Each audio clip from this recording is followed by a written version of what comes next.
lihat wajah-wajah mereka di sini. Lihat wajah-wajah mereka, bagaimana mereka jika mereka betul-betul tidak ada manfaatnya bagi kita mahasiswa Gayo yang ada di Banda Aceh, khususnya untuk Aceh Tengah dan Badaroria.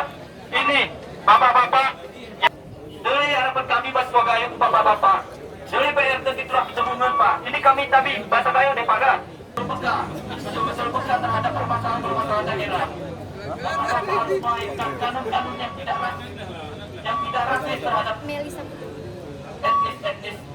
minoritas yang ada di Aceh. Kami juga berharap kepada bapak-bapak polisi seluruh daerah dan bapak Eko, Bupati Tengah, kami akan tidak becus menangani PR-PR tersebut. Ini kami harap bapak-bapak dengan Bernadette Lodi betul-betul mengecap apa kata-kata mahasiswa yang hadir hari ini. Ini kami mewakili mahasiswa yang ada di Banda Aceh. Memang seluruh titik masih berhadir karena pakaian agar percaya bapak-bapak seni. Karena pakaian agar percaya bapak-bapak seni, pakaian agar berhadir.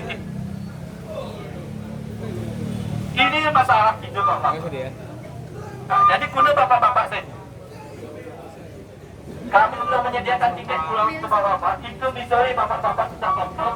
Kami menyediakan tiket gratis untuk bapak-bapak. Ini kami subsidi dari biaya jajan mahasiswa selama sebulan. Ini kami subsidi untuk bapak-bapak ulang tabungan. Maka di mana kami henti bangkit bapak-bapak. Pokoknya tadi, kecil sama aspirasi, jatahin gayo rejai tekar daerah lain. Sepakat kawan-kawan? Henti bangkit. Pokoknya kami, lalu kemudian terkait masalah kanun-kanun prioritas mana yang sudah kalian lahirkan untuk Gayo? Kanun apa yang sudah kalian lahirkan untuk Gayo? Yang menjadi prioritas kalian, yang memang menentukan wilayah tengah. Lalu kemudian kami berharap kepada bapak-bapak untuk serius menanggapi permasalahan pertambangan